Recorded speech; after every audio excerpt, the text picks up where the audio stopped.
నా పేరు నీలం వెంకటేష్ ముదిరాజ్, తెలంగాణ బీసీ సంక్షేమ సంఘం రాష్ట్ర వర్కింగ్ ప్రెసిడెంట్.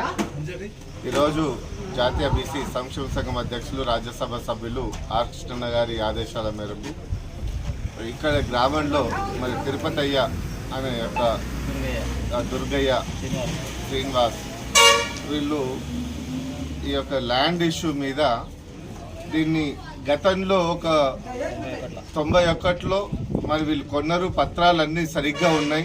ఇప్పుడు ఏదన్నా పొరపాట్లు ఉంటే పత్రాలు లేనసొంటివి, కబ్జాలు ఉన్నసొంటివి కూర్చొని మాట్లాడుకొని సామరస్యంగా సాల్వ్ చేసుకునేటువంటి పరిస్థితులు ఉన్నటువంటి సందర్భంలో కూడా ఇప్పుడు ఇండ్లు కూలగొట్టే పరిస్థితికి తీసుకొచ్చుకుంటున్నారు. దీన్ని ఏది ఉన్నా కానీ సామరస్యంగా మాట్లాడుకోవాలి. కానీ ఈ దౌర్జన్యము, ఇంకోటి కొంతమంది వ్యక్తులు, అజ్ఞాత వ్యక్తులు, కొంతమంది నయం మనుషులని, తర్వాత నక్సలైట్లమని కొన్ని బెదిరింపులకు, ఎందుకంటే చాలా వరకు బెదిరింపులు కాల్స్ వచ్చి మరి ఆర్ కృష్ణన్న గారి దగ్గరికి వస్తే కూడా కృష్ణన్న కూడా మరి మన స్థానిక ఎమ్మెల్యే గారితో మాట్లాడడం జరిగింది. రెండో విషయం ఏంటంటే ఎమ్మెల్యే గారి పేరు చెప్పుకొని కూడా, ఎందుకంటే పాపం ఆయన ఎమ్మెల్యే, ప్రజల మనిషి, ప్రజాప్రతినిధి.